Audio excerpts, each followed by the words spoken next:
Hello everyone, सो हमारे पास JEE mains 2023 का बहुत ही बेसिक सा क्वेश्चन है क्वाड्रेटिक इक्वेशन से रिलेटेड। बोला जा रहा है the number of integral value of k for which one root of the equation 2x square minus 8x plus k equal to 0 lies in the interval 1, 2 and its other root lies in interval 2, 3 open interval 2, 3 is. आपके पास options यहाँ पे दिए हुए हैं। ये question बहुत ही simple है and आप बहुत ही इजी वे में सॉल्व कर लोगे, राइट ना। बट इस क्वेश्चन को लेने का मेरा मेन मोटो या मेन एम है इसके पीछे के कुछ कंसेप्ट्स को बताना, राइट। क्या कंसेप्ट है जरा समझ लेते हैं। कुछ चीजें आपको पता होंगी, इनफैक्ट बहुत सारी चीजें आपको पता होंगी, बट एक बार रिकॉल कर लेते हैं कि क्या क्या इंपॉर्टेंट है हमारे जेई मेंस के स्पेसिफिक से, है ना। तो बेसिकली हमें ये तो पता है कि a x square plus B x plus C equal to 0। Of course ये क्वाड्रेटिक इक्वेशन है। अब यहाँ पे आपको obviously a not equal to 0 लेना है ना। एंड ए बी सी आपका सारा रियल होना चाहिए, है ना। हमने ये सारी कंडीशंस यहाँ पे रखा है, ठीक है। अगर इसके डिस्क्रिमिनेंट की बात की जाए तो डी बराबर बी स्क्वायर माइनस 4ac होता है। ओके, अगर हमने इसके दो रूट्स अल्फा एंड बीटा ले रखे हैं, अल्फा एंड बीटा इसके दो रूट्स हैं, ठीक है। अब कुछ चीजें जो आपको पता होनी चाहिए, like alpha plus beta obviously minus b by a and alpha into beta is c by a होता है। अब कुछ ग्राफिकल अप्रोच जो कि बहुत ही इंपॉर्टेंट है। तो यहां से हमने ये चीज देखा है कि जब ए ग्रेटर देन जीरो होता है ना, जब ए ग्रेटर देन जीरो होता है तो पैराबोला आपका ऊपर की तरफ खुलेगा। एंड जब ए लेस देन जीरो होगा, जब ए लेस देन जीरो होगा, इस केस में पैराबोला आपका डाउनवर्ड होगा। ये चीज क्लियर आपको अच्छे से पता है ना। कुछ चीजें और, जैसे मान लो ए ग्रेटर देन जीरो हो। अब ग्रेटर देन जीरो मतलब आपके पास बहुत सारे केसेस हैं। ऐसा हो सकता है कि आपका जो पैराबोला है एक्स एक्सिस को दो जगह पे कट करता हुआ चला जाए। ऐसा हो सकता है कि जो आपका पैराबोला है एक्स एक्सिस को जस्ट टच करता हुआ चला जाए। ऐसा भी हो सकता है कि एक्स एक्सिस को वो टच ही ना करे। तो ये तीन केसेस पॉसिबल है जब आपका ए ग्रेटर देन जीरो होगा तब, है ना। ये तीन केसेस है। इस केस में ऑब्वियसली देख रहे हो एक्स एक्सिस को दो जगह पे कट कर रहा है, मतलब कोई भी पॉलिनोमियल अगर उसका ग्राफ एक्स एक्सिस को कट कर रहा है इसका मतलब वो जीरो बता रहा है उस इक्वेशन का, है ना। तो यहाँ पे बेसिकली अल्फा एंड बीटा, इस केस में आपको दो रूट्स मिल रहा है, दो रूट्स मिलना है इसका मतलब obviously D will be greater than zero. Real roots की बात कर रहे हैं यहाँ पे। इस केस में आपको दोनों रूट्स यहीं पे यानी अल्फा एंड बीटा दोनों इक्वल रूट्स मिल रहे हैं, तो इस केस में डिस्क्रिमिनेंट आपका इक्वल टू जीरो होगा, राइट। इस केस में आपको कोई भी रियल रूट्स नहीं मिल रहा है, इसमें आपको क्या हो रहा है, नो रियल रूट्स, है ना, नो रियल रूट्स, राइट। इस केस में आपको no real root, that means D यहाँ पे जरूर लेस देन जीरो रहा होगा। क्लियर, कोई दिक्कत कोई डाउट नहीं, ठीक है। तो ये था बेसिक। अब ये कब हुआ, जब ए ग्रेटर देन जीरो था तब। जब ए लेस देन जीरो होगा तो सेम चीज होगा, बस आपका ग्राफ क्या होगा, नीचे की तरफ खुलेगा। तो ये चीज हो सकता है, अगेन ये चीज हो सकता है, या फिर इसको टच ही ना करे। तो ये सारा चीज पॉसिबल है। ये कब होगा, जब डी आपका जीरो होगा, टच करता हुआ चला जाएगा।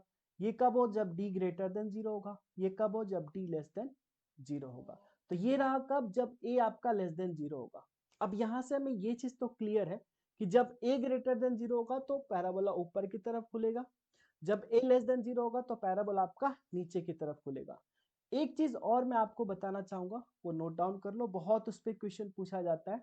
अगर किसी क्वाड्रेटिक एक्सप्रेशन का, किसी क्वाड्रेटिक एक्सप्रेशन का अगर discriminant that is B square minus 4ac आपका लेस देन जीरो आ जाता है ना, तो जो क्वाड्रेटिक एक्सप्रेशन होता है like a x square plus B x plus c, ये ग्रेटर देन जीरो होगा कब, जब ए ग्रेटर देन जीरो हो। मतलब जब डिस्क्रिमिनेंट लेस देन जीरो हो जाता है ना, तो कोफिशिएंट ऑफ एक्स स्क्वायर पे डिपेंड करता है कि उस पूरे एक्सप्रेशन का वैल्यू पॉजिटिव होगा या नेगेटिव। इसी तरह से जब ए लेस देन जीरो होगा ना, तो obviously a x square plus B x plus c का जो वैल्यू होगा लेस देन जीरो हो जाएगा। बस ये ध्यान रखना, इस पे बहुत सारे क्वेश्चन पूछा जाता है, राइट। ओके, अब आ जाते हैं इधर की तरफ, जो अब जो मेन मैं आपको बताना चाह रहा था ना, वो जरा ध्यान से देख लो आप। हाँ ठीक है, अब देखो आपको कुछ कुछ वेरिएबल्स दिए रहते हैं इक्वेशन में, जैसा कि आप इक्वेशन में देख पा रहे हो, वहां पे k का वैल्यू फाइंड आउट करना है। तो ऐसा ही कुछ वेरिएबल दिए रहेंगे इक्वेशन में, आपको कुछ चीजें दी होंगी फाइंड आउट करना होगा। जैसे मान लो हमने एक k कांस्टेंट लिया, कोई रियल, ऑब्वियसली ये रियल बिलोंग कर रहा है, k कोई कांस्टेंट हमने लिया जो कि रियल बिलोंग कर रहा है, रियल मतलब ऐसा बोल सकते हैं k बिलोंग्स टू रियल। ठीक है, अब देखो, अब हमें एक कंडीशन लगाना, ऑब्वियसली आपको क्वेश्चन पूछा जाएगा उस तरह से, आपको कंडीशन यहाँ पे क्या लगाना है। तो फर्स्ट जरा ध्यान दो, आप ये कंडीशन लगाओगे कि a into F K is less than zero. क्या लगाना है, a इंटू एफ के लेस देन जीरो। कब, जब आपको बोला जाए कि जो कांस्टेंट k है ना, ये अल्फा एंड बीटा के बीच लाई कर रहा है। ऑब्वियसली अल्फा एंड बीटा आपका क्या है, रूट से। ये कंडीशन आप समझ सकते हो ऐसे कि मान लो इस तरह का है, ये इस तरह का है, मान लो ऐसा है, ये आपका अल्फा और ये आपका बीटा। इसमें आपको D greater than equal to D greater than zero लगाने की जरूरत नहीं है, क्योंकि पहले ही बोला जा रहा है आपको दो रूट्स एग्जिस्ट करते हैं। बट ये पॉसिबल है कि पैराबोला या तो ऐसे खुलेगा या फिर पैराबोला आपका इस तरह से खुलेगा, बट ये डेफिनेट है कि इसके दो रूट्स होंगे। अब जो के आपका बोला जा रहा है ना, वो बोला जा रहा है क्या, इन दोनों रूट्स के बीच में लाई करेगा कहीं। सपोज यहाँ पे के है, सपोज यहाँ पे के है। इस केस में ऑब्वियसली अगर देखोगे आपका, इस केस में a लेस देन जीरो होगा एंड एफ के भी क्या होगा, ग्रेटर देन जीरो होगा। दोनों को मल्टीप्लाई करोगे तो a इंटू एफ के क्या हो जाएगा, लेस देन जीरो। आया समझ में। और अगर आप इस वाले केस की बात करोगे तो इस केस में ऑब्वियसली देख रहे हो आप कि एफ के आपका क्या होगा, F K is less then zero and इस केस में ए क्या होगा, ग्रेटर देन जीरो, क्योंकि ऊपर की तरफ खुला है। दोनों को अगर मल्टीप्लाई करते हो तो ए इंटू एफ के क्या मिलेगा आपको, लेस देन जीरो। तो ये कंडीशन, तो ये कंडीशन कब लगाओगे, जब आपको बोला जाएगा कि ये कांस्टेंट है जो दोनों रूट्स के बीच लाई कर रहा है। ठीक है, ये आ गया फर्स्ट केस। अब जरा सेकेंड समझ लेते हैं। सेकेंड आपको लगाना है क्या कि a into F K is greater than zero and d greater than equal to zero. अब इस केस में आपका दो रूट्स भी हो सकता है, एक रूट्स भी हो सकता है ना। ऑब्वियसली रियल रूट्स की बात कर रहे हैं हम यहाँ पे। सो ये कंडीशन कब लगाओगे, जब आपको बोला जाएगा, जब आपको बोला जाएगा कि कोई कांस्टेंट k है जो अल्फा एंड बीटा जो रूट्स है इसके बीच में लाई नहीं कर रहा है। ठीक है, मतलब ये किस तरह का कंडीशन हो सकता है कि जैसे मान लो ये हमारे पास पैराबोला है, ये कुछ ऐसा कंडीशन हो सकता है, ऐसा, या फिर मान लो इस तरह का हो, है ना।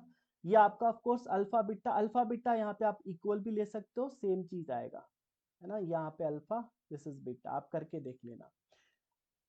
D greater than equal to zero, हमने इक्वल टू भी ले रखा है क्योंकि रूट्स इक्वल भी हो सकते हैं, है ना। इस केस में अगर आप देखोगे तो ऑब्वियसली ए ग्रेटर देन जीरो। अब के क्या बोला जा रहा है आपको, के बोला जा रहा है इस केस में कि दोनों रूट्स के बीच में लाई नहीं करेगा, मतलब के आपका इधर कहीं भी नहीं होना है, के इसके बीच में कहीं भी नहीं होगा। के या तो इधर होगा या तो इधर होगा, के या तो इधर होगा या तो इधर होगा, है ना। अब जरा देखो, अगर ये वाला कंडीशन लेते हो तो इस केस में आपको क्या मिल रहा है, ए ग्रेटर देन जीरो और एफ के क्या मिलेगा, ग्रेटर देन जीरो। दोनों को अगर मल्टीप्लाई करते हो तो क्या मिलेगा, ए एफ के ग्रेटर देन जीरो। इस केस में आपको क्या मिलेगा, ए लेस देन जीरो, एफ के लेस देन जीरो। दोनों को मल्टीप्लाई करते हो, ऑब्वियसली ए एफ के आपका अल्टीमेटली ग्रेटर देन जीरो हो जाएगा। सही है, कोई दिक्कत नहीं। तो इसीलिए अगर इस तरह का कंडीशन दिया हो ना तो आपको ये चीज लगाना है और क्वेश्चन इजीली बन जाएगा। आप सिंगल रूट से भी देख सकते हो, अगर ऐसा होगा तब भी आप करके दे सकते हो। यहाँ पे आपका अल्फा इक्वल टू बीटा हो गया, या तो के इधर लाई करेगा या तो इधर लाई करेगा। क्लियर है। तो ये कंडीशन कब लगाओगे, जब आपको दिया जाए कि जो रूट्स है आपके दोनों, जो कोई कांस्टेंट है वो दोनों अल्फा बीटा के बीच में लाई नहीं कर रहा है। ठीक है, ओके। और केस समझ लेते हैं जरा, और केस समझ लेते हैं, और केस समझ लेते हैं। हाँ, और केस क्या है, अगर मान लो ऐसा कभी हो सकता है कि अब आपको ना रूट्स जो कांस्टेंट उसका पोजीशन दे दे। पोजीशन देने का मतलब कि सपोज करो ये आपका ग्राफ है पैराबोला का, ये आपका ग्राफ है ना, ये आपका ग्राफ है पैराबोला का। अब आपको ये चीज दे दे कि जो के है ना आपका इस साइड लाई कर रहा है, यानी अल्फा जो रूट से आपका, बीटा जो रूट से इससे इधर की तरफ लाई कर रहा है या इसके इधर की तरफ लाई कर रहा है। अगर मान लो यहाँ पे लाई कर रहा है तो एक चीज आपको तो ये तो पता होगा ना कि जब पैराबोला ये बना रहे हो आप, है ना, ये जो पैराबोला बन रहा है तो ये जो वर्टेक्स होता है -b/2a -b/2a होता है ना, चाहे ऐसा बने या फिर ऐसा बने, है ना, दोनों में ये वर्टेक्स आपका सेम यही होता है। क्लियर ये चीज, है ना? ओके, अब ये तो क्लियर है, मतलब ये आपका वर्टेक्स यहाँ पे बन रहा है, दैट इज ये जो पॉइंट होगा आपका, ये जो पॉइंट होगा obviously this is going to be -b/2a। अब अगर आपका के इधर लाई करेगा तो आपको अगर इस तरीके से है कि मतलब जो के है दोनों रूट्स के बीच में लाई नहीं कर रहा है, ये तो आपको दिया रहेगा।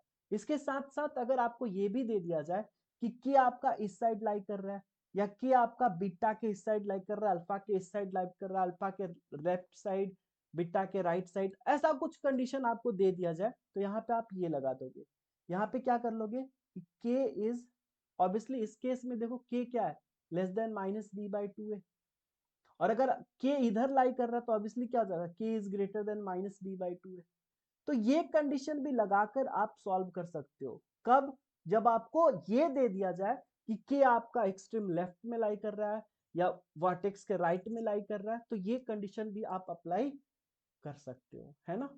कुछ चीजें और, अब इस तरह से अगर ये सारे कंडीशन लगाओगे तो इसी पे बेस्ड आपको क्वेश्चन पूछे जाते हैं, इजीली सॉल्व कर लोगे आप, है ना। एक चीज और मैं आपको बताना चाहूंगा, अगर ax plus B X square plus B x plus C equal to 0 और यहाँ पे आपको अगर a plus B plus C 0 मिल रहा है, दैट मीन सारे कोफिशिएंट्स का सम अगर 0 मिल रहा है, इसका मतलब इसका एक रूट 1 जरूर रहा होगा। और दूसरा आप निकाल सकते हो by product alpha into beta करके, है ना, तो ये भी जरूरी है। तो कुछ चीजें हमने आपको बताया। अब देखो क्वेश्चन इसका बहुत इजी है, जो हम क्वेश्चन बात कर रहे थे वो क्वेश्चन बहुत ही इजी है। जरा देख लिया जाए क्वेश्चन, ये रहा आपका क्वेश्चन, ठीक है ना। ये क्वेश्चन पे आ जाते हैं। क्वेश्चन क्या बोला जा रहा है आपसे, the number of integral value of k for which one root of the equation 2x², आपको 2x² माइनस 8x प्लस के क्या दिया हुआ equal to 0 lies in interval 1-2। अच्छा, ये चीज तो क्लियर है कि इसका कोफिशिएंट ऑफ x² क्या है, पॉजिटिव है, दैट मींस ग्राफ आपका ऐसा बनने वाला है, ये चीज क्लियर है, ठीक है। और बोला जा रहा है कि एक रूट 1-2 एंड दूसरा रूट 2 और 3, ऑब्वियसली मतलब इसका ये भी है कि इसका दो रूट है तो एक्स एक्सिस को ये दो जगह पे कट कर रहा है, ये भी हमारे पास क्लियर है। ये भी बोला जा रहा है कि एक रूट है इसका लाइज इन 1 and 2, मतलब 1 and 2 के बीच में एक रूट लाई कर रहा है, ठीक है, एंड 2 and 3 के बीच में दूसरा रूट लाई कर रहा है, ये बीटा। यहां तक मेरे ख्याल से क्वेश्चन आपको क्लियरली समझ में आ चुका होगा, ठीक है। अब आपको फाइंड आउट करना है के का वैल्यू, कि के का वैल्यू क्या होगा कि ये कंडीशन आपको सेटिस्फाई होगा। ऑब्वियस बहुत सिंपल सा क्वेश्चन हो चुका है। यहां से आप क्या देख रहे हो, ऑब्वियसली ये हमें पता चल गया कि ये कोफिशिएंट ऑफ x² पॉजिटिव है तो ऊपर की तरफ बन रहा है। तो यहां से आपको एक चीज दिख रहा होगा ना, f1 is greater then 0, f2 less than 0 and f3 greater than 0। ये चीज समझ में आ गया आपको? आ गया। f1 ग्रेटर देन 0 का मतलब, जरा देखो यहाँ पे 1 रखते हैं तो क्या हो जाएगा, 2 माइनस 8 प्लस के ग्रेटर देन 0। इसका मतलब क्या हो जाएगा, यहाँ से k ग्रेटर देन 6, ये फर्स्ट आ गया। अगर आप इस वाले को सॉल्व करते हो f2 लेस देन 0 तो 2 2 जा 4, 2 जा 8 माइनस 8 2 जा 16 plus k is less than 0, that means यहाँ से आपको k is less than I think 8 मिल जाएगा, दिस इज सेकेंड, ठीक है। अब अगर आप इस थर्ड वाले को सॉल्व करते हो f3 ग्रेटर देन 0 तो 3 3 जा 9 2 जा 18 माइनस 3 8 3 जा 24, है ना। 3 3 is 9 2 is 18, 8 3 is 24 plus k will be greater then 0। मतलब यहां से आपको क्या मिला, k इज ग्रेटर देन 6। ये हो गया तीसरा। अब आपको क्या करना है, सबको कंबाइन करके सबका इंटरसेक्शन लेना। जरा देखिए क्या आता है। तो ये होगा माइनस इन्फिनिटी से प्लस इन्फिनिटी। क्या क्या दे रखा आपको वैल्यू, 6 एंड 8, 6 एंड 8। अब अगर फर्स्ट वाले को देखोगे, फर्स्ट क्या बोल रहा है कि k का वैल्यू 6 से बड़ा होना चाहिए। दैट मीन्स k का वैल्यू 6 से बड़ा होना चाहिए इधर की तरफ। सेकंड क्या बोल रहा है कि 8 से छोटा होना चाहिए, 8 से छोटा होना चाहिए मतलब इधर की तरफ।